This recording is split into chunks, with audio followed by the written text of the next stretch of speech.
put us on the meeting.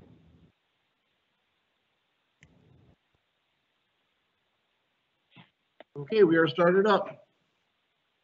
Okay, great. Good afternoon. Let the record reflect it's a few minutes after 1:30. It's December 15th, 2020, and this board is convened to consider its docket for today. The first active case to hear today was set for 1:30. It's Spring Valley Township Fire matter. It's case number 20-0133.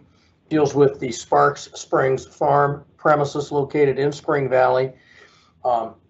Let's have an introduction of the parties, first beginning with, let's start with Mr.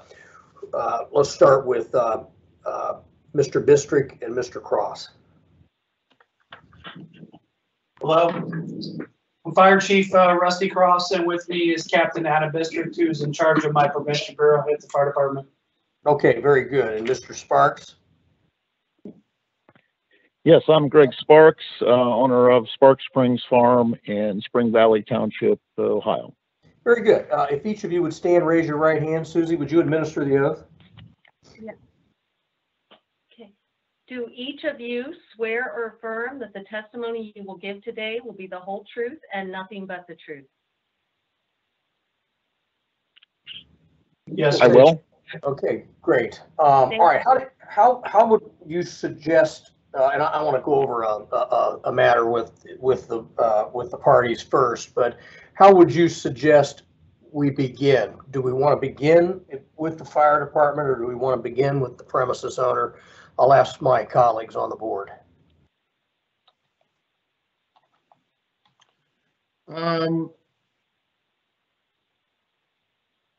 Yeah, either or. I mean, we can start with the fire official. Yeah, I would agree. Okay. Anyways, gentlemen, let me tell you that we are a board of five under Ohio statutory framework. We are down one of our members due to an expiration, and so there's a vacancy for that seat. It happens to be the fire official designated seat. We're hopeful that will be alleviated here soon, but that means that we're a board of four rather than a board of five, and it could change the math.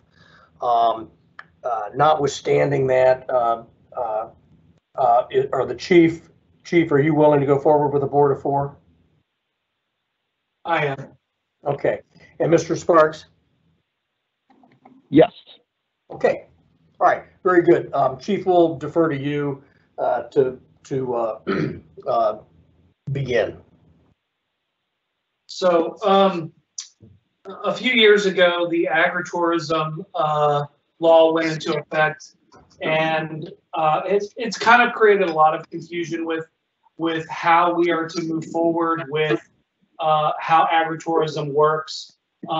We struggled with it a bit, but I think we've come to a pretty good conclusion with the fire code at Sparks Springs Farms. Mr. Sparks has complied with all other fire code issues that we addressed with him earlier in October to make his building compliance with other than the sprinkler system. We are a rural fire department where we have tanker operations in this area.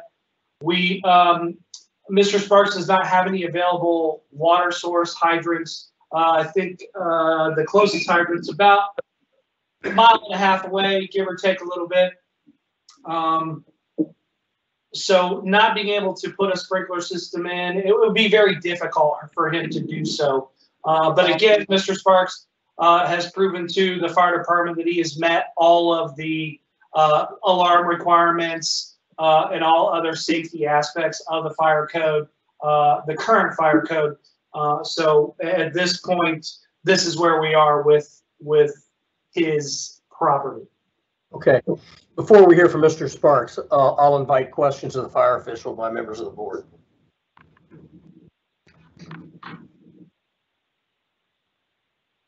Okay. Does the property have any pond or anything that we could do a dry hydrant? It does not.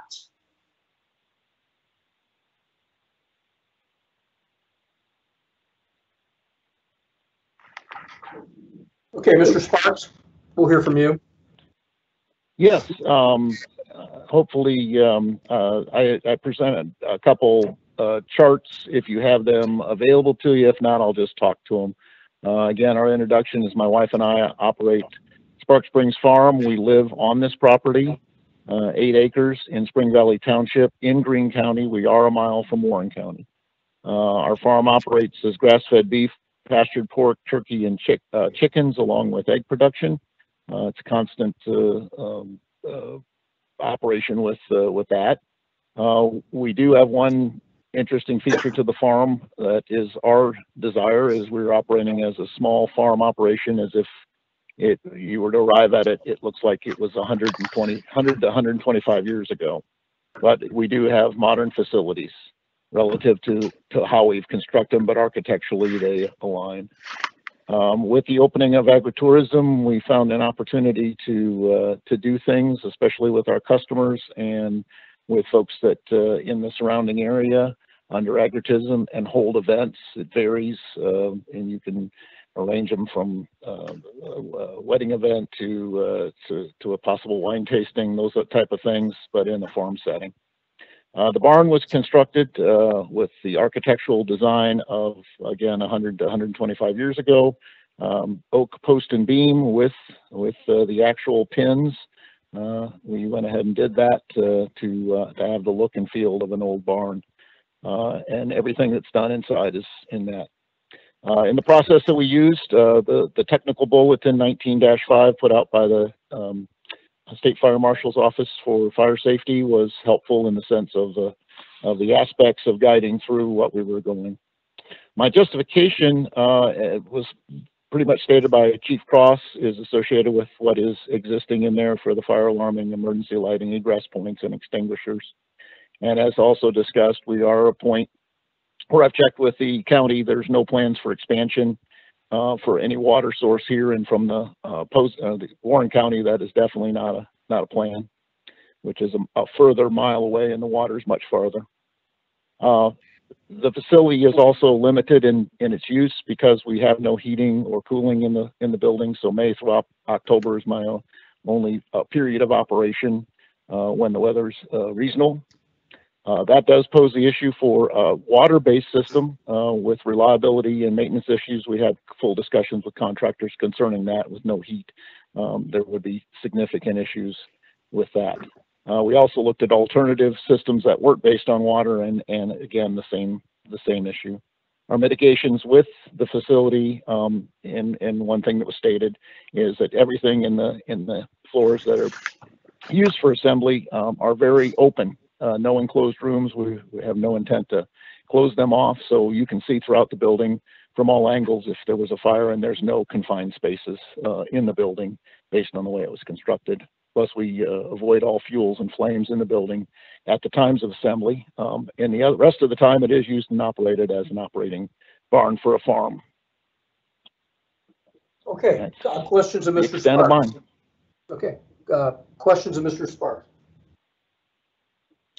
Yes, this one's a little bit difficult. We have seen many barns being used as event venues. We normally have some type of drawings or plans or know something about the project area. So I understand it's a 4-story barn. Do you know how big as far as the area goes per each floor? Yep. Its correction is 3 stories. Okay. The plan form of the entire building built vertical is 40 foot by 60 foot. Basement traditional to a bank, concrete enclosure, 12-inch walls, 10-inch structural concrete for the main floor. Then vertical is a main floor, open concrete floor, exactly 40 by 60. One set of stairs leading upwards and one leading to the basement.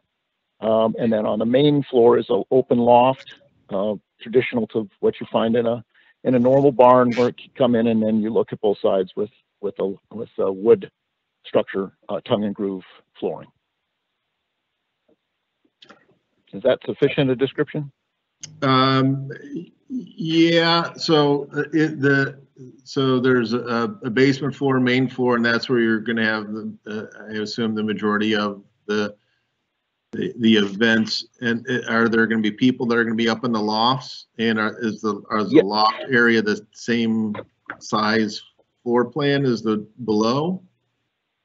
No, it is constrained in that it's open as you enter the center. So there are two sides, one that's 20 by 60 and the other side that's 20 by 60.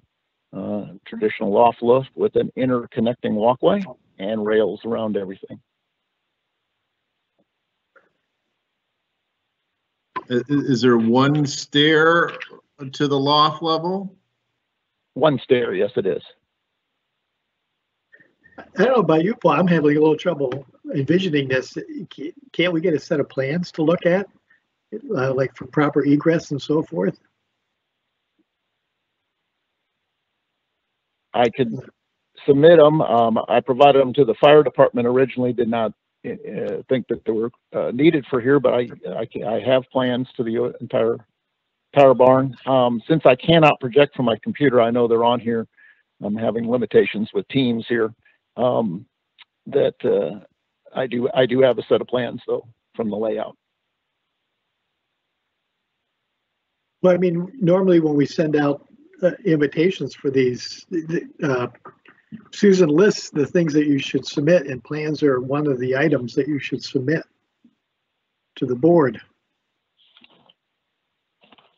Did not see that requirement. It was supposed to be narrative in a form that was provided to me, but I understand what is done as the fire department looked at it from their standpoint relative to the egress. There is a limitation to the folks that can attend upstairs.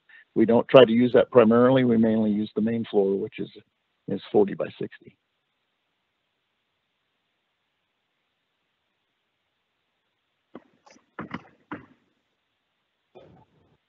I don't know about All you right. guys.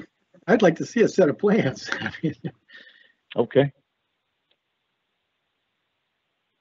Yeah, I mean, let me ask a couple more questions. I'm sure some of the other board members may have some other questions as well too, at least so we can make a record. But as far as Mr. Smith is concerned, I think the direction we might be headed is towards a continuance of this hearing until such time you can get those things submitted to the board so that we can review. That being said,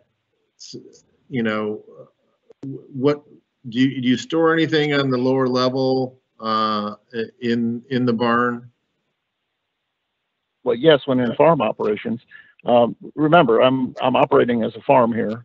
To do something, we just generally clean out the space that's needed, hay equipment, tractors, those type of things. So on that occasion, we just convert it. The barn gets converted for the purpose. So yes, it's operating as a farm most of the time. This is just on a few case events that we actually will use the barn for that purpose. We don't normally get plans, do we, on normal citation cases? I mean, that would be unusual. That doesn't mean we couldn't request them, but the fact that we don't have them would not be unusual for a citation, correct? Not if it's a requested variance to that citation, which this is. So in essence, Mr. Chair, what has happened, because there is in essence no building official here, the authority having jurisdiction is the fire official. So as such, his only tool at his disposal is a citation, which is in essence a de facto adjudication order. To which Mr. Sparks seeks relief. Got it. Correct. Okay. So yes, in a case like this, we would expect, as Ms. Steer, has the requirements that we have. Hey, what's the hardship? Provide any technical documents that you have. Those kind of things when the request is made.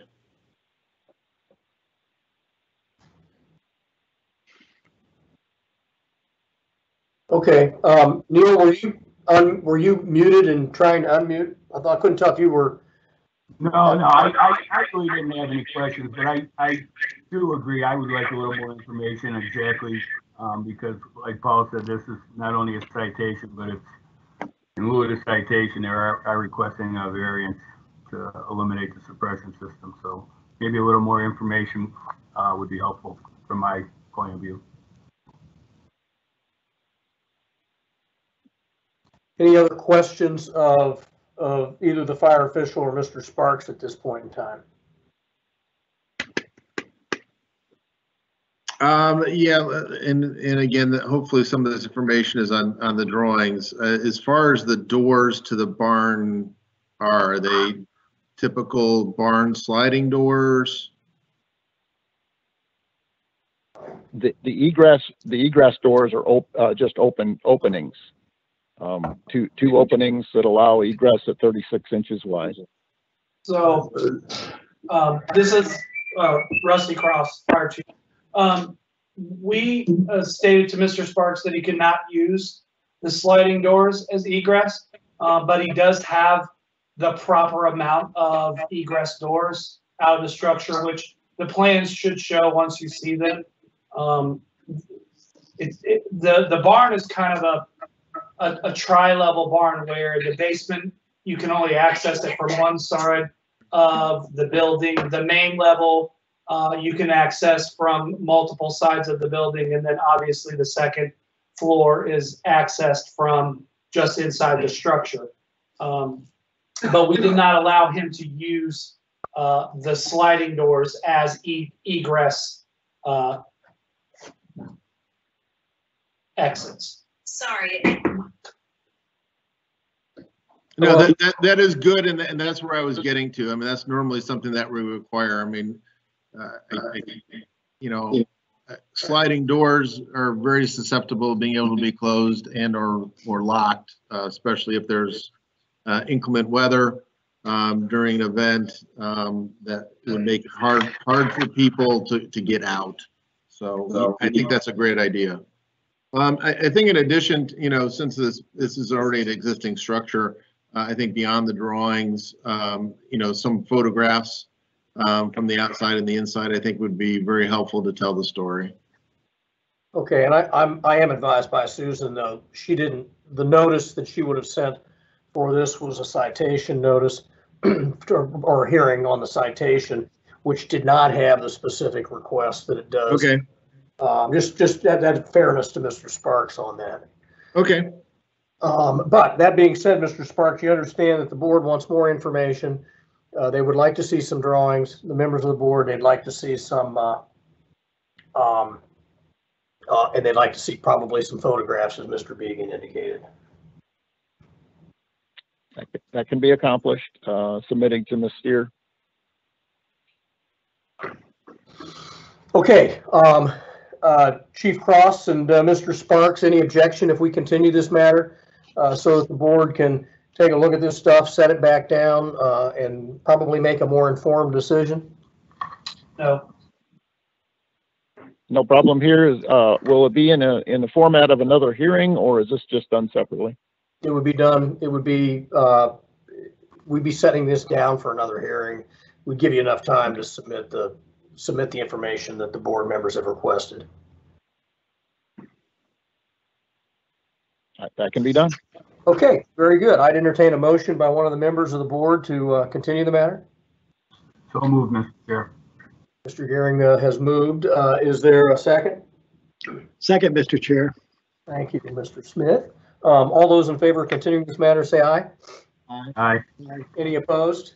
Okay, Mr. Sparks, Chief Cross, this will be set down for another hearing in the future. Is there anything else to come before the board on this particular case at this time from either party? Not that I'm aware of. Okay, very good. And might I ask, Mr. Chair, that we have Susan send out to him a regular notice so that he has those lists of those requirements that we normally review? Right, Susan, you can do that, correct? Yes, I will send that to him. Okay, very good. We stand adjourned on this case, and we're a few minutes before the 2 o'clock matter, so we'll just I'll stay on the record for just a second to indicate that case number 20-0132, which was a Maslin matter, has been withdrawn. Case number 20-0110, which was a Columbus adjudication, has been also withdrawn. Our 2:30 case this afternoon, 20-0118, dealing with an aircraft hangar in Coshocton, Mid-Eastern Ohio Building Authority case, has been continued to January. And then a case number 20-0130, Richmond Heights fire case has been terminated and or withdrawn from our docket. And finally, a Goldman hearing that was set, case number 20-0004, has been continued to sometime in January. So other than our OBETS case, that would conclude our docket for today. So we'll stand adjourned for a few minutes.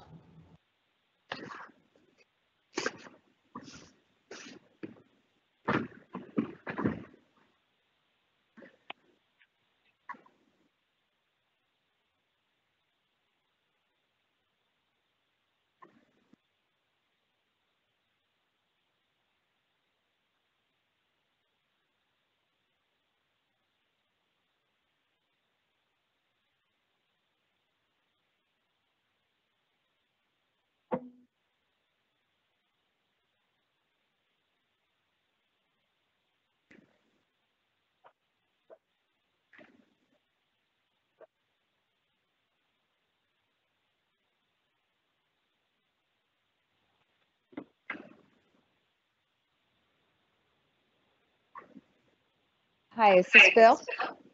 Yes, ma'am. Okay. The board took a break, but they should be right back. I'm sitting in my living room with no shoes on. It's very nice.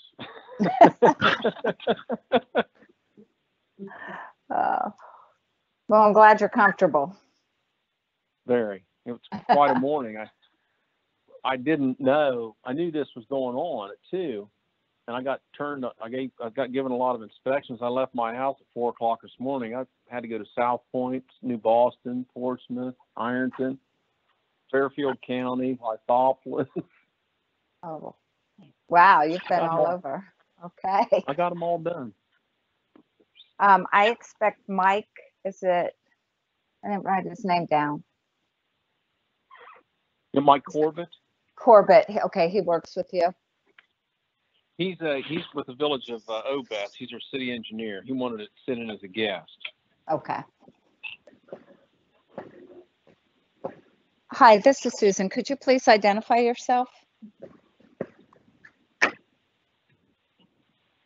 Carl Heitman. Thank you.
Okay, I know it's 2 o'clock, and I know that for the appellant, we have Jeff Wader and Carl Heitman present.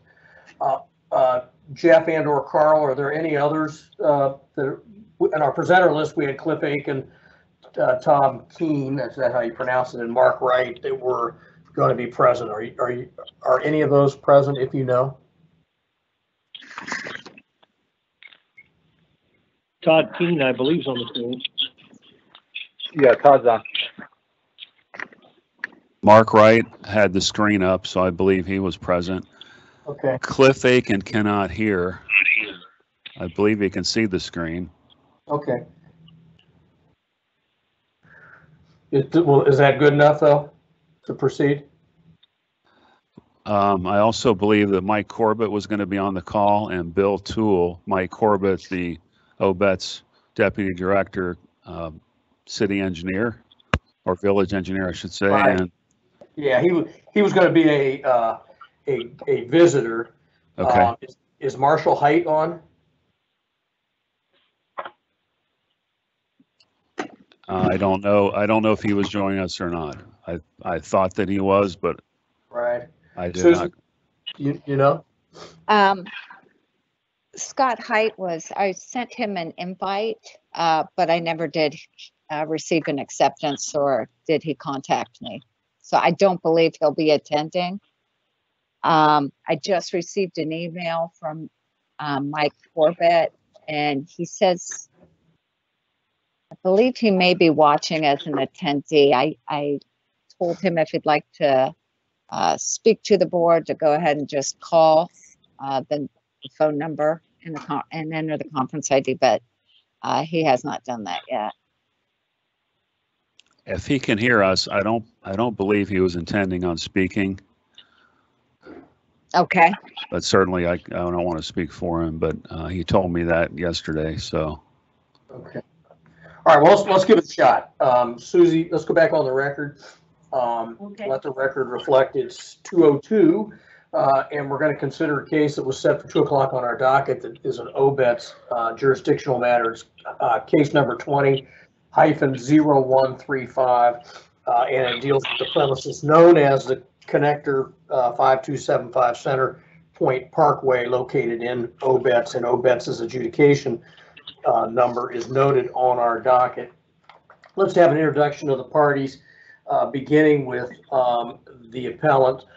If each of you would sort of state your full name, spell your last, and then the capacity by which you're here representing the appellant. We'll do the same thing with Mr. Toole.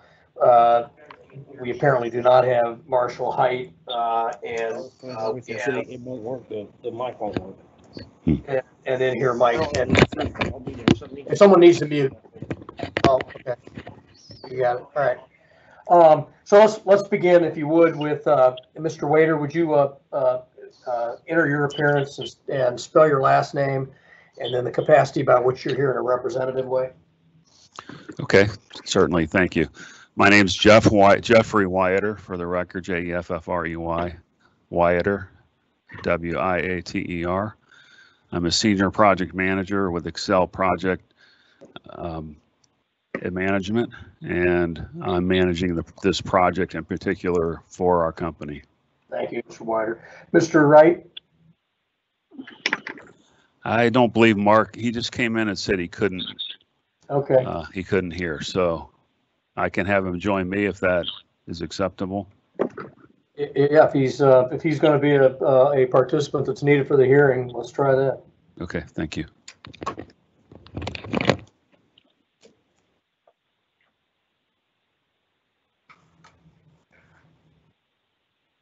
Mr. Heitman? Yes, thank you. This is Carl Heitman, spelled Heitman, and Carl with a K. Pleased to be included in this call. We're project architect for the project. And then is it Todd Keene or Kean? How do you pronounce that? Yeah, Todd Keene, K-I-E-H-N, like the shoe, just spelled differently. And I'm the senior project architect from Heighton Architect. Okay, and then you have Mr. Wright with you, Mr. Wyatt? Yes, I do. Hi, guys. Okay, I'm Mark very- Wright, EVP of Operations with Excel Project Management. Thank you very much. And then Mr. Toole? Yes, sir. Bill Toole. I'm the Chief Building Official for the City of Obetz, BILL, capital TOOLE. Okay, I think that's all the participatory parties, unless Mr. Corbett is on. He may be just listening mode only. All right, if each of you that have just entered your appearance will stand, raise your right hand. Susie, would you administer the oath? Will you raise your right hand, please? Do each of you swear or affirm that the testimony you will give today will be the whole truth and nothing but the truth? I do. I do. Yes.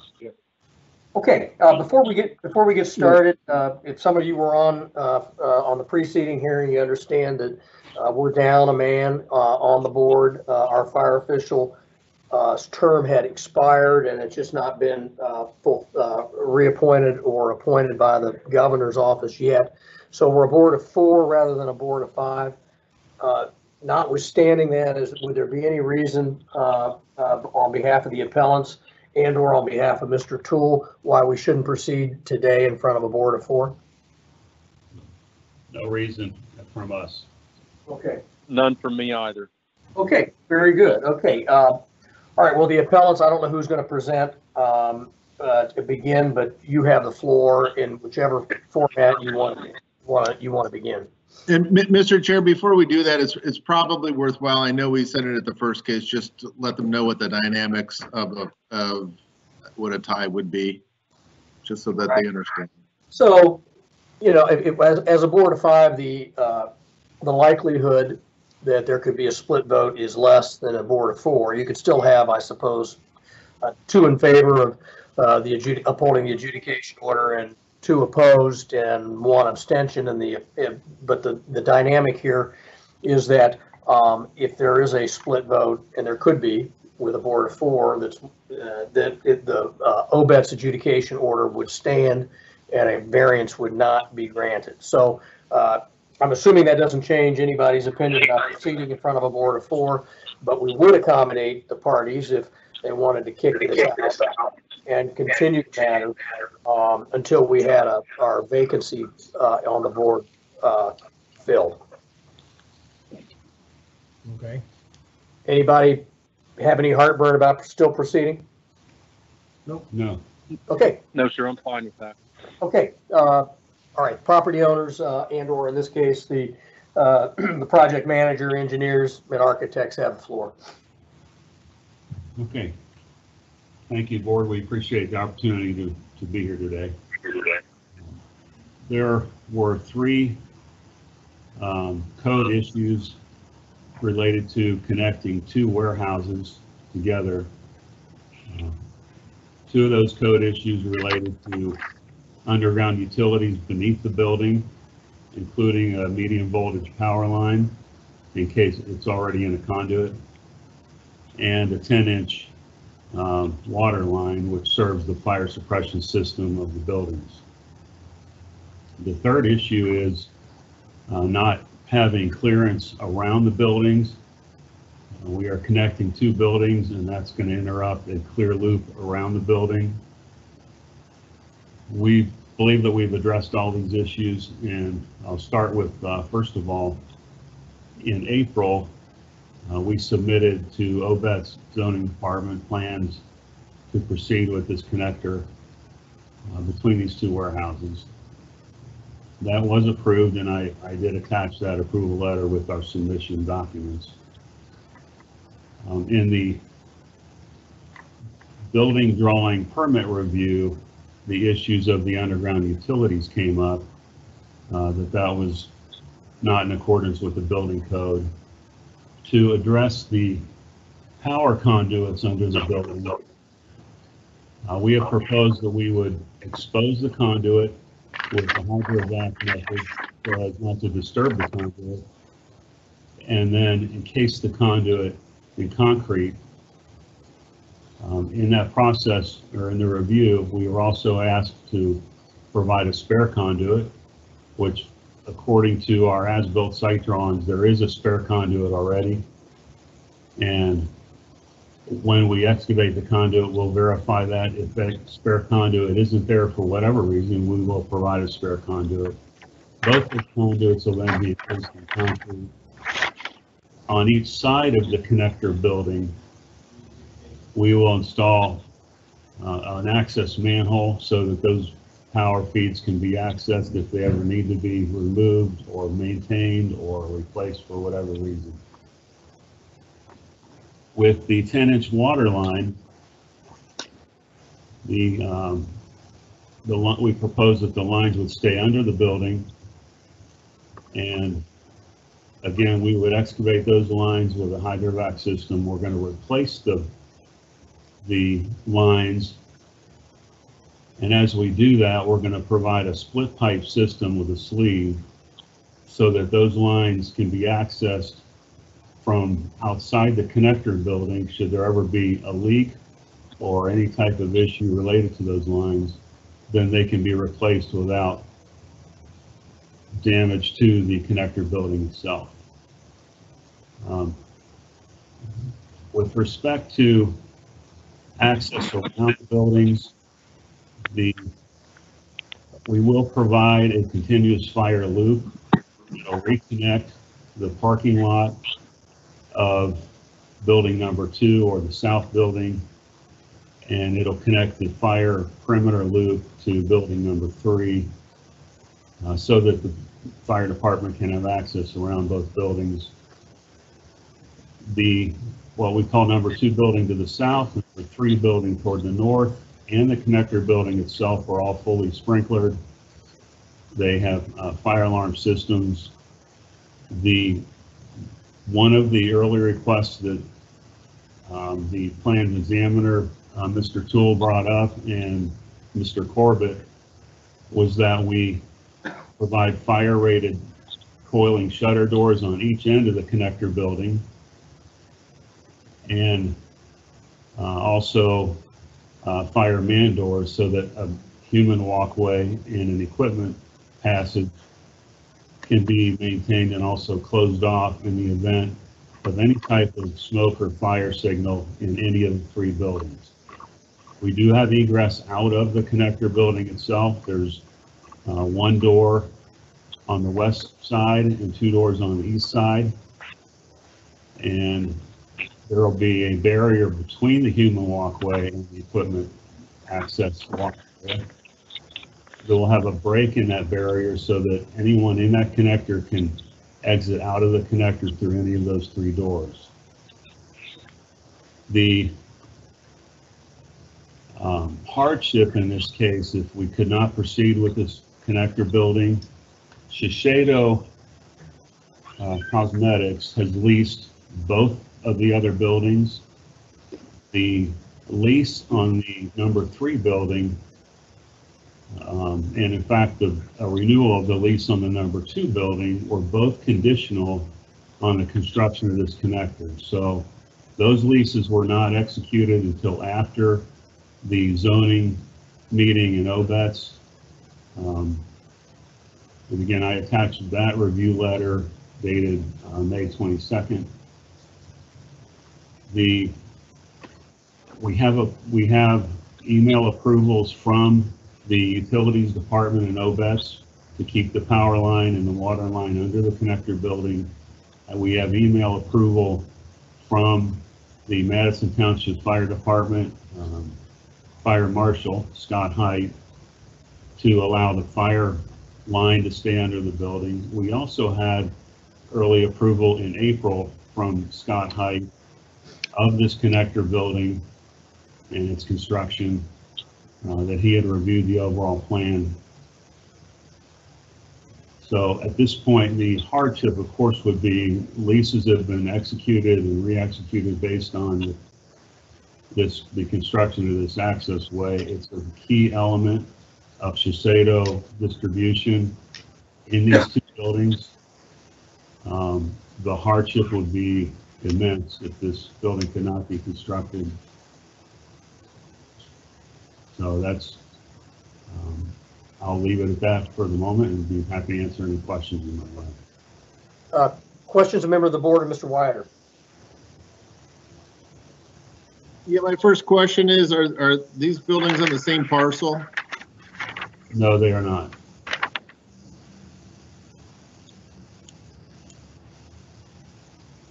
That's going to present a little bit of difficulty because that being said, I think normally when we have buildings that go over a parcel line that have implications on either of the properties, that we would require some deed restrictions for it as well too. Right? Somebody decides to sell it, and all of a sudden they have a connector going over their property line which limits the rights of the use of that property. Can you hear me, by the way? Hello? Yeah, who is that? I'm sorry, this is Cliff Aiken with Excel. I'm the Chief Okay. Investment Officer with Excel that worked on the leases. Hold on though, Cliff. First of all, are you the? Yeah, sure. Are you the? Is it a 561 number that Susan admitted? Are you a 561 number? I'm a 6-1. Yes, I am. Okay. All right. Very good. Well, first of all, so we can take what you say as testimonial, I'm going to need you to stand, raise your right hand. And Susie, would you administer the oath? Because we did not administer the oath to you in the beginning. Yeah, no worries. Okay, will you raise your right hand, Mr. Aiken? Do you swear or affirm that the testimony you will give today will be the whole truth and nothing but the truth? I do, thank you. Okay. Go ahead, Mr. Aiken. So just to address the issue that was just brought up, both leases do have clauses that approve this connector building. Both leases have clauses that state that this connector building is a temporary structure and will be removed if the tenant leaves the two buildings. Those two leases are coterminous with each other. So both building owners and both parcels have approved of the connector building. They've approved that within their lease documents, and they require the connector building to be removed if the tenant leaves.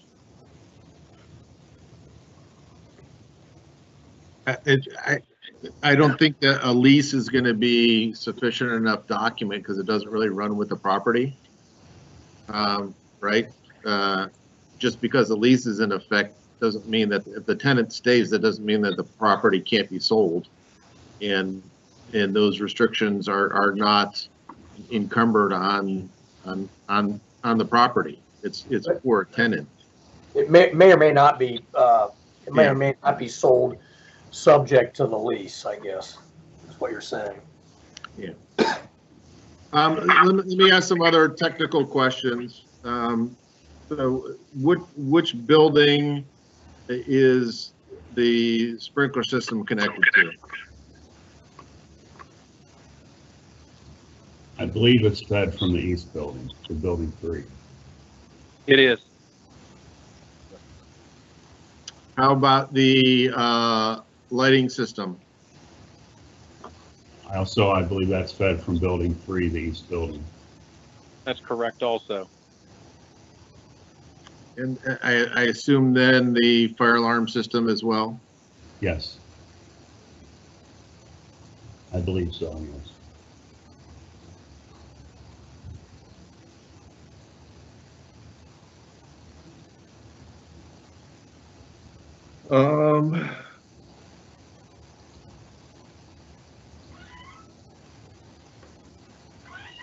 Tell me a little bit about, you have a 3-hour overhead door on each end of there. Is that an automatic door targeted to the fire alarm system, or is that just a fuse link? It's both. If there's a fire system activation, the door will close, and also based on the fusible link at each door.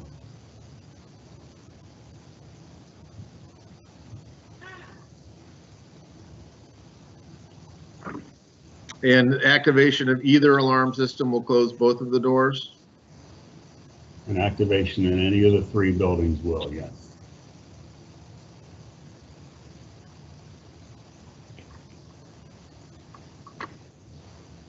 Maybe I don't understand that. When you said 3 buildings, can you help me understand why there's what? The connector building itself and then each of the 2 warehouses. Oh, gotcha. Thank you.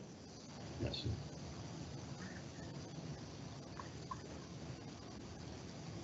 sir. You were gracious enough to include with your submission some of our previous cases that we've had similar to this. I think on both of those cases, we did show an extension of that 3-hour wall as part of the connector building. Is that something that was considered for this? And obviously, it's not shown on the construction drawings. I wanted. The doors are rated 3 hours, yes. I understand that, but if there's a fire in the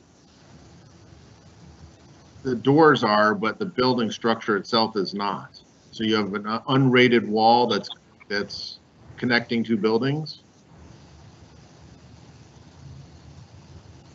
The buildings are precast concrete panels. They do carry a rating, and our Heitman architects, I believe, can answer that question on what that rating is.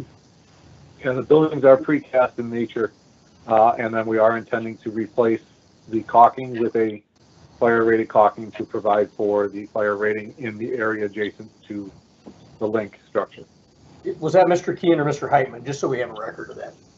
This is Todd Keen. Thank you.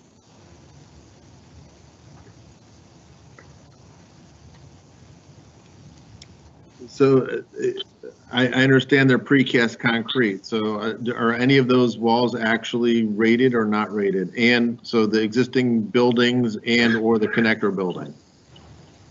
So what I'm getting to is it doesn't do us any good to put a 3-hour door into a wall if the walls are not rated.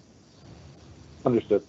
With the replacement of the caulk to a fire-rated caulking system, we are able to attain a fire-rated wall for each end of the link. So the link itself, those walls would not be fire-rated, but the walls and the openings into each building, CP2 and CP3, would then be considered rated in those areas.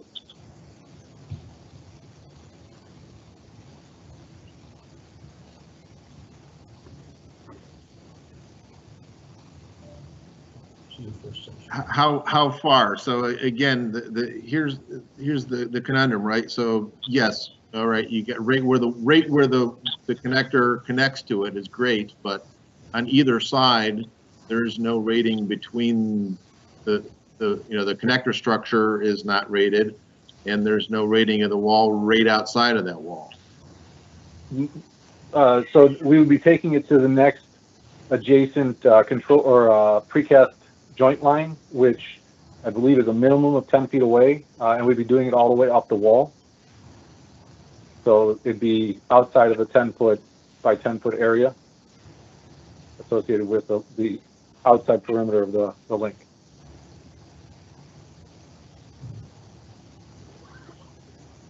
On both buildings? Correct. But not on the connector building? Correct.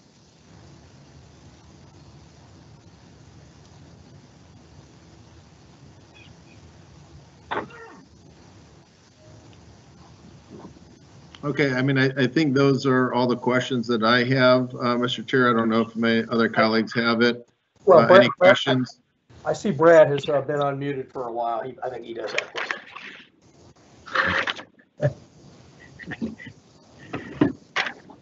I don't have any questions. Oh, okay. Neil, any questions?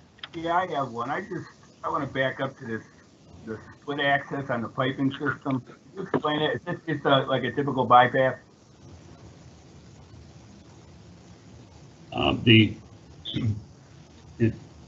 The pipe itself, we're gonna provide a split sleeve, and then the pipe will be encased. That if we ever need to access the actual 10-inch pipe, then we can do that from either side of the connector building.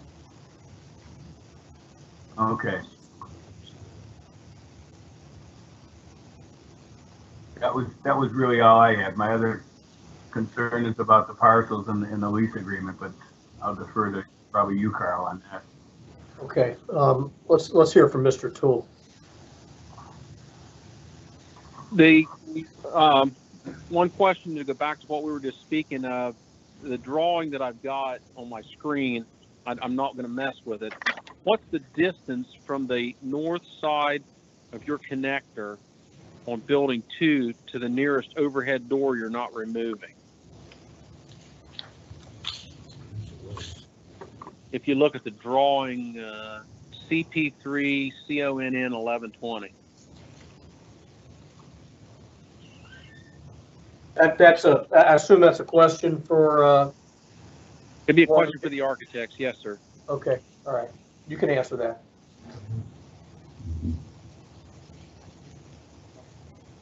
Let me pull up the plan here to answer that question. Okay, the south, and I'm using plan south, obviously, south east. That door looks like there's plenty of clearance. The northwest door looks a lot closer to that connector. The connector is built out of steel rather than concrete.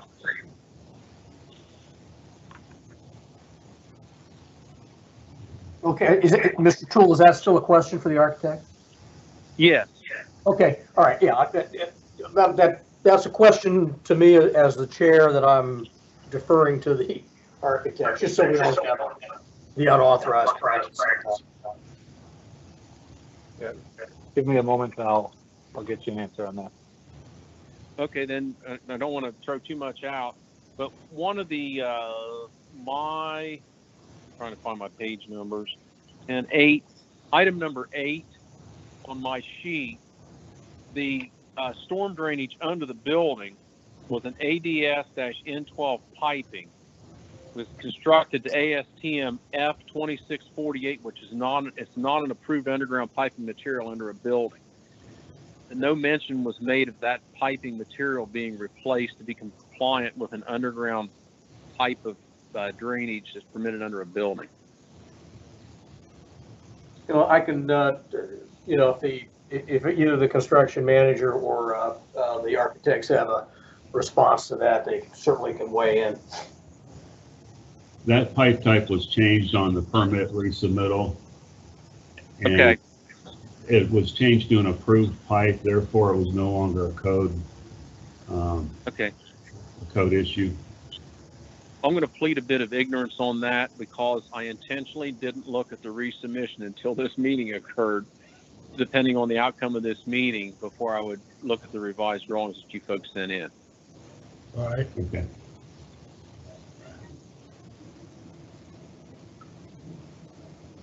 Would Mr. Heitman or Mr. Keene, would it make sense for us just to go off the record for a second until you can pull those up?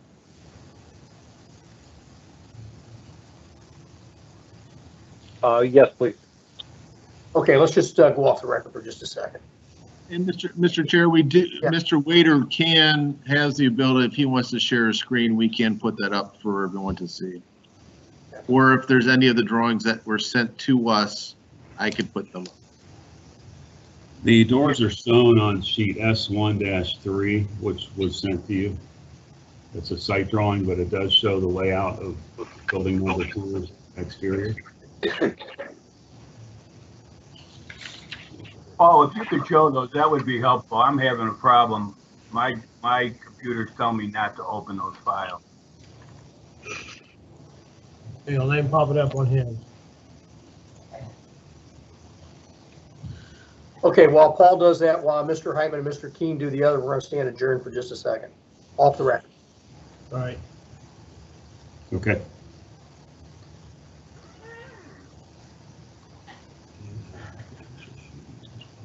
This is Mike Corbett. I have called in. Mike, this is Susan Yes. Steer. They just took a break. Yeah. I let heard the that. chairman know. Do you need to speak or you're just listening? I'm just listening, but may comment on the. Then you'll need to be the sworn in. Yeah, sure.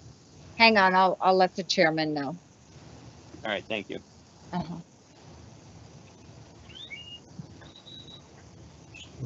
Paul, did you hear that? No, go, what was that, Susan? Mike Corbett has entered the meeting by phone. He'll need to be sworn in. I believe he's with the city of Obetz. Okay.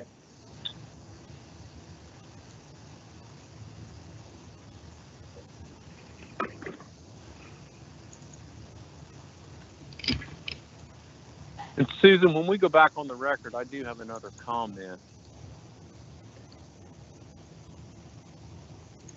You got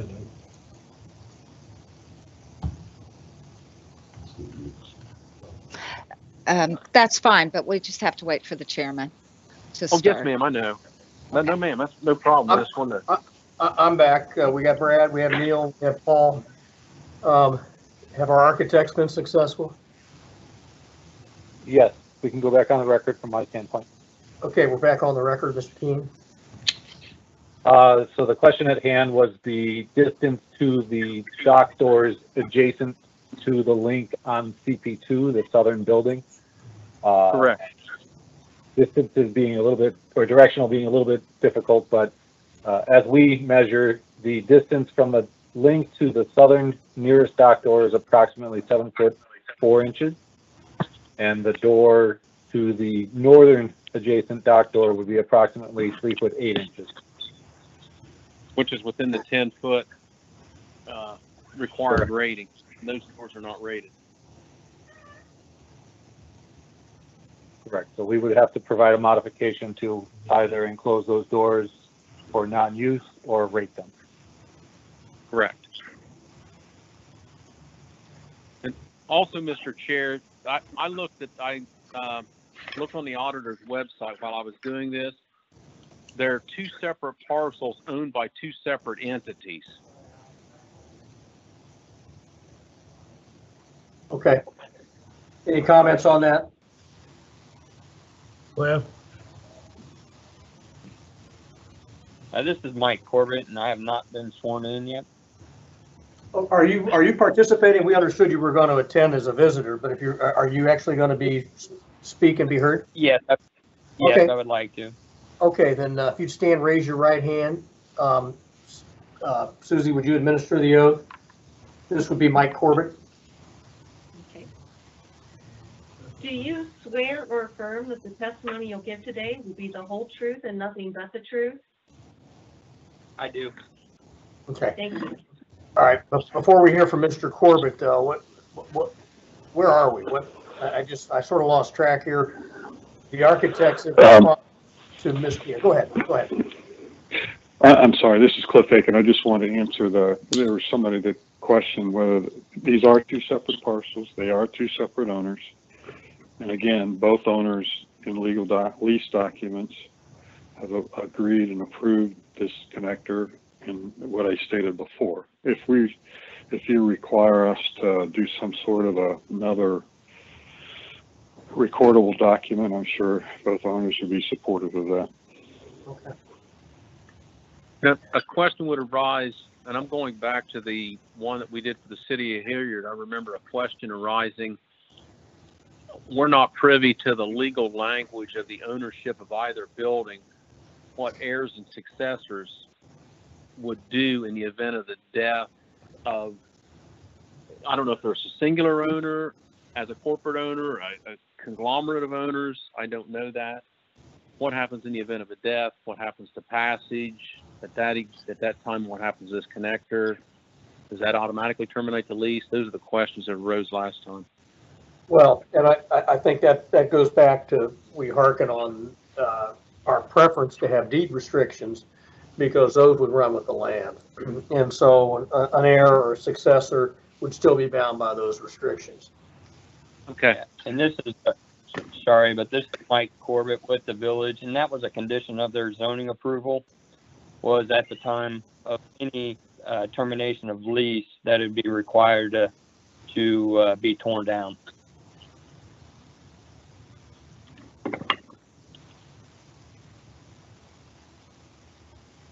Okay. Who's responsible for maintaining this connector building? The tenant? The tenant is, yes. Okay, and that's in the lease documents also, I assume? Yeah, that is the case. Okay. With that being said, the tenant decides to vacate, those life safety systems still have to be maintained and operational by the property owner.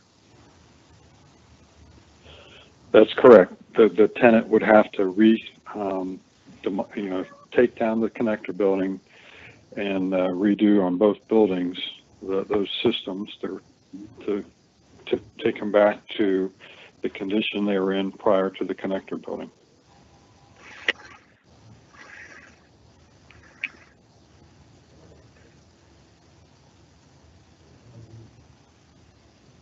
So the tenant is responsible for the maintenance of the sprinkler systems in the lease? Yes, they are.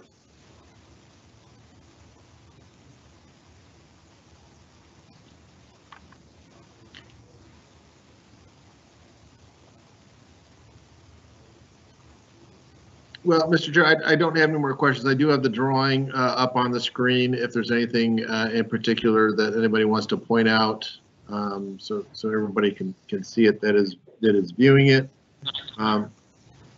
I know Marshall Height is not on the call, which is a little bit unsatisfactory to me because end of the day, whatever we decide here and whatever you gentlemen do, if there is any type of emergency there, it's Marshall Height and his team that have to deal with whatever we decide.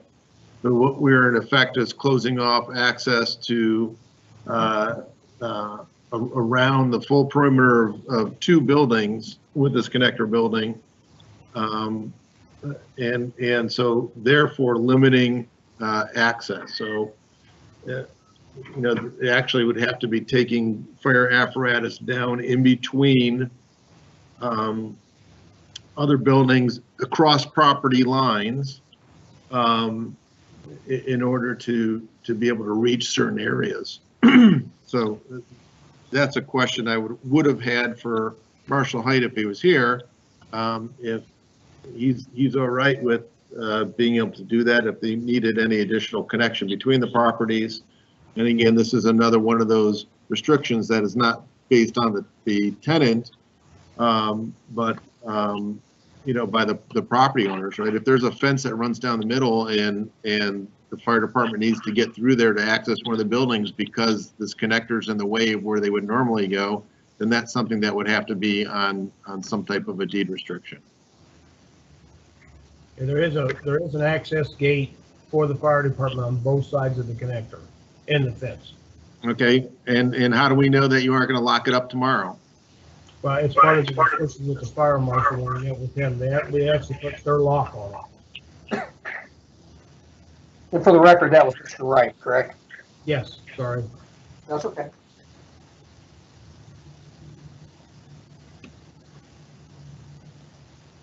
Okay, let's let's see where we are here. Any other questions for the appellants and/or Mr. Toole and/or Mr. Corbett?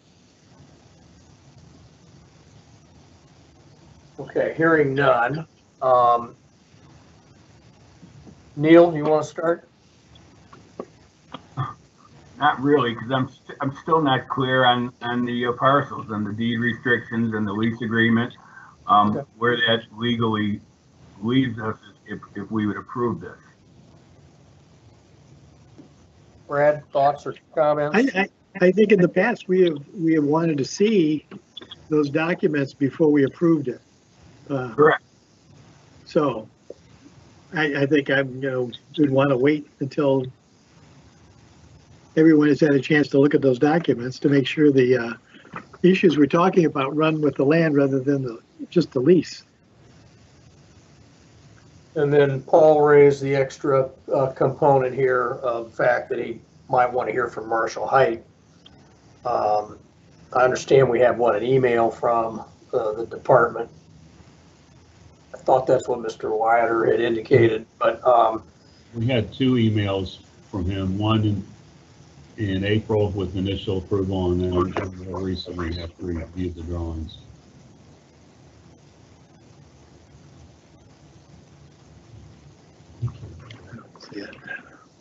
What, let me ask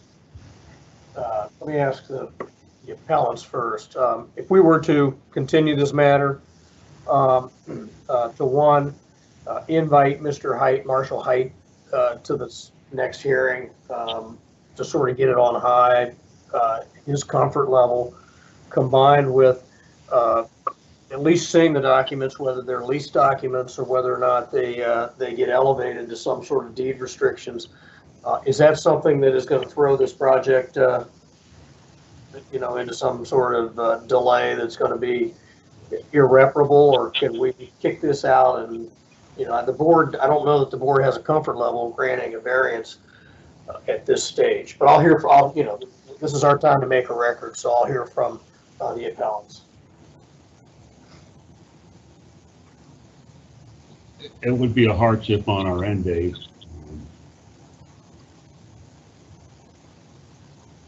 Is the only alternative to continue the case and then meet at a later time?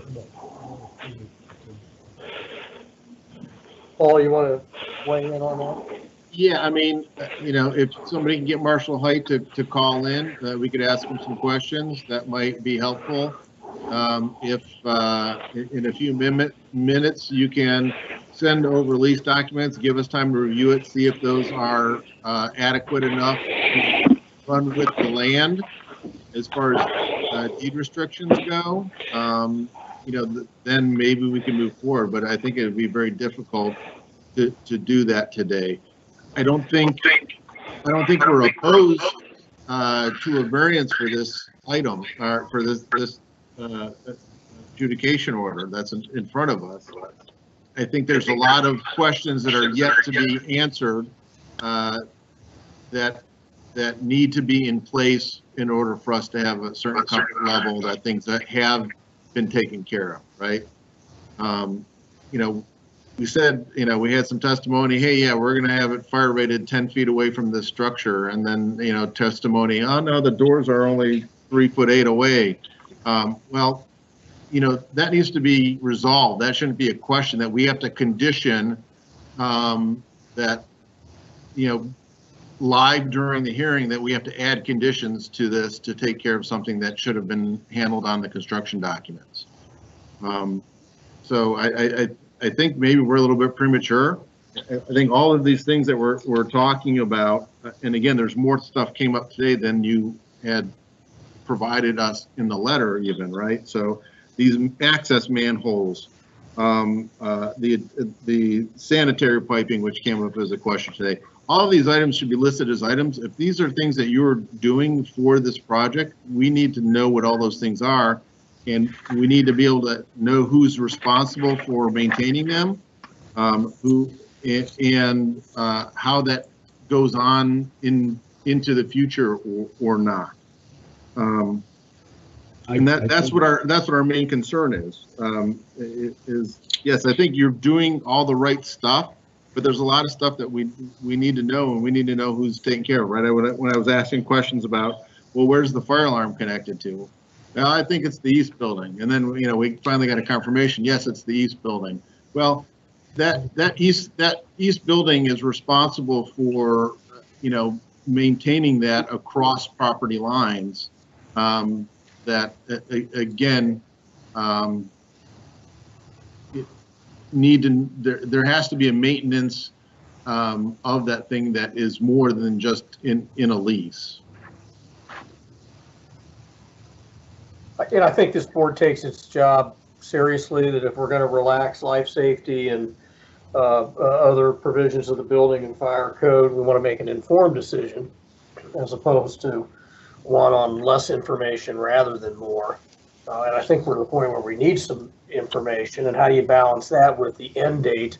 I don't know that you can, that we should dispense with our obligations to sort of prophylactically grant a variance without all the information, at least we feel in our discretion, is necessary. That being said, and we've not done a special hearing, and I don't know that we would necessarily, but if this is something that can't get to us today, later today, we don't have any more hearings until next January, until about a month from today, which you could get set down on that date. But, you know, maybe there's a scenario where we could reconvene, you know, in the short term to consider some issues and maybe get you to the pathway you need to for a variance so that you stay on your deadlines. But I'll defer to Brad and Neil and Paul in that regard, because we've not. Susan, have we ever done a special hearing, or have we ever adjourned and then reconvened on a special basis, to your knowledge? You can establish a date and I can schedule it, yes. Okay. Mr. Chairman, can I ask a question? Sure. They have submitted some revised documents. Given the fact that I'm getting the feeling it's going to be extended, I'm going to go ahead and review the revised documents. And if there are additional questions pop up on those, there'll be another adjudication letter issued for that. Obviously, there's going to be another one because it hadn't been settled with the connector. If there are any other items that haven't been addressed, there'll be a different adjudication letter with additional items or items taken off that have been answered with corrected drawings. Is that acceptable to the board? Gentlemen?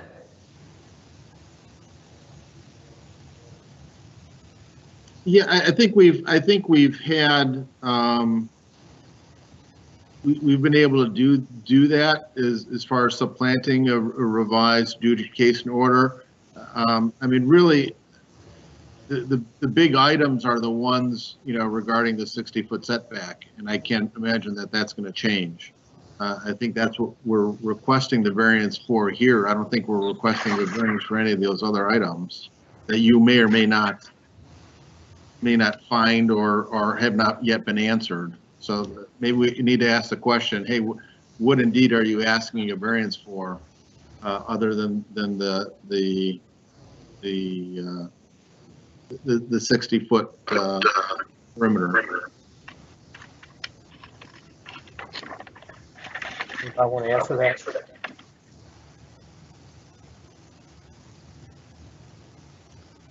To answer your question, as I mentioned at the beginning, there's two other items related to the variance were the ground power conduits that go under the connector. That has been addressed, and in fact, that was summarized in our request for the appeal hearing as one of the items to be discussed and how we stood on the plans, and then also the 10-inch water line. Both of those items were on the request for the appeal hearing and a summary of how we addressed it. Okay. No, that's fair. So, I mean, again, I don't think, Mr. Toole, that, you know, I don't want to look into the future. Who knows what you're going to find, but I can't imagine that there's going to be other items that they're going to request for variance beyond those three. Okay, I don't want to go past my 30-day time limit with these folks, but I don't want to look at something that muddies the water for this hearing. Understood. No, I think it's probably all right for you to proceed with your plan review, and again, for the appellant as well too. You know, Mr. Toole has the ability to you know, issue conditional permits, right, to let you move forward foundations or, you know, other things like that beyond what is required for the variance. So, I mean, I think there are other avenues for you to move forward without variance. And again, this is not a vote, but I you know, maybe we could do a straw poll. Like I said, this is not something that I am opposed to. I think a variance is probably something that's forthcoming. Obviously, until we actually deliberate and vote, it can't be official. If that gives you any, you know, Mr. Toole, the ability to say, hey, I think this thing is going to work out. Let's get some of these other things taken care of in the meantime until we meet again.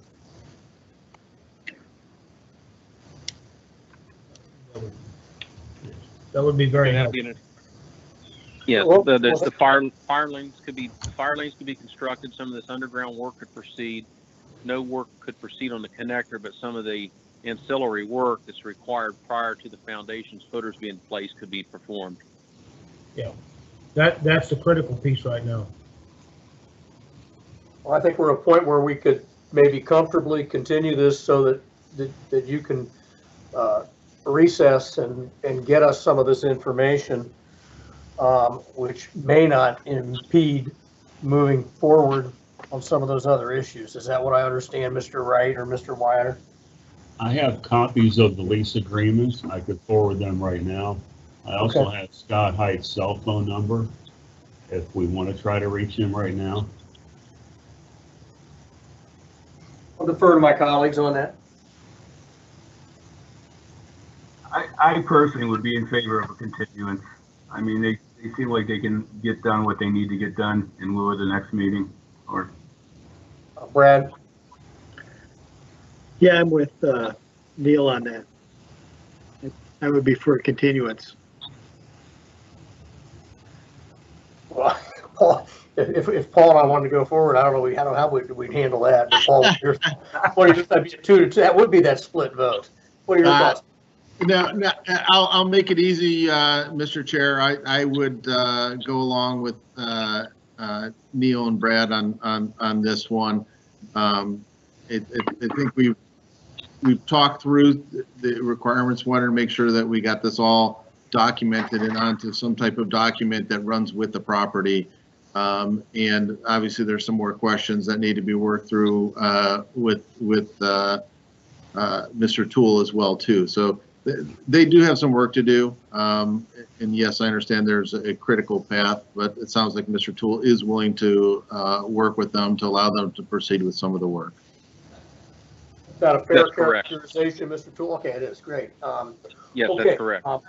It looks like we're poised to continue the matter. Hopefully, it isn't an impediment in too many ways. Mr. Wyatt, you could get those lease documents to Susan Steer. That would be great. Before I entertain a motion, though, to officially continue and deliberate on a continuance, I'll let the appellants say anything else they'd like to say for the record. Is there any objection to us installing the footings before we get the variance?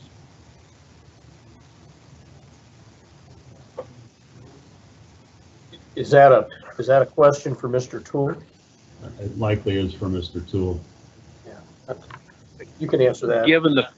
Given the fact that I understand Mr. Began's inference that this will probably be approved. The only way I would even consider approving any footer work would be completely at risk. If this is denied, the footers are removed completely. Everything's put back to its original condition. I would condition that in the letter of phase plan approval. Okay. Well, that was okay.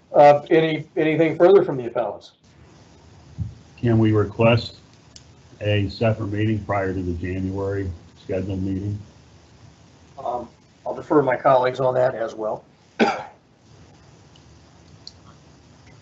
This is Neil. I don't have a problem. Yeah, I don't either, as long as we can work our schedules out. Okay. I'd be fine with that. And Susan indicated she could set that up. Okay, great. Right. We appreciate that. Okay. It's not like we're, two members are traveling to Columbus from Cleveland to convene now that we're in the virtual world. So, okay, I would entertain a motion to continue this matter. So moved, Mr. Chair. Thank you. Is there a second?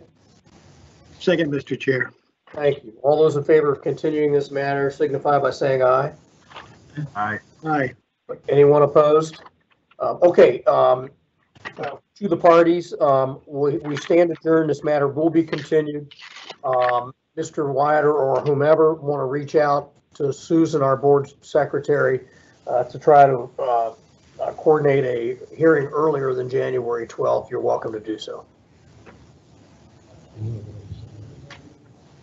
Okay? Okay. Okay, hearing nothing further on this case, we stand adjourned on this matter. And the parties can hang on or they can disconnect at their will. I had already reviewed the cases that were on our docket today, some withdrawn, some continued, some terminated, and 2 of them heard.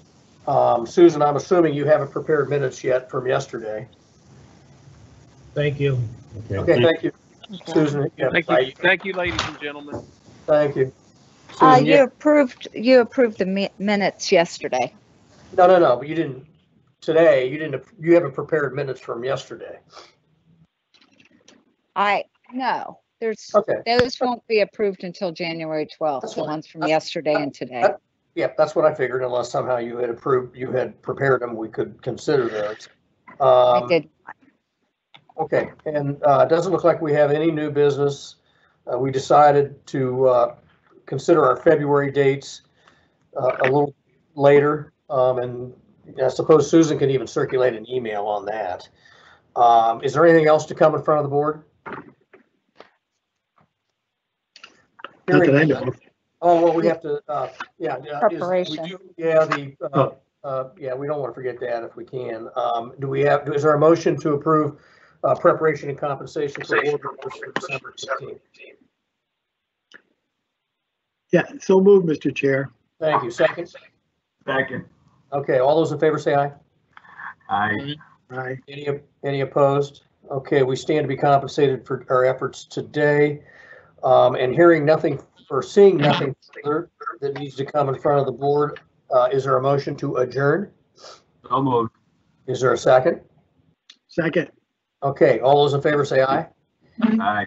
Any opposed? Okay, subject to our next meeting, which is at least right now, as of now, scheduled for January 12th, 2021 at 8:30 to be done remotely and virtually. We stand adjourned. And Susie, thanks again. Yes, you're welcome. Thank you. Okay, bye-bye. Thank you.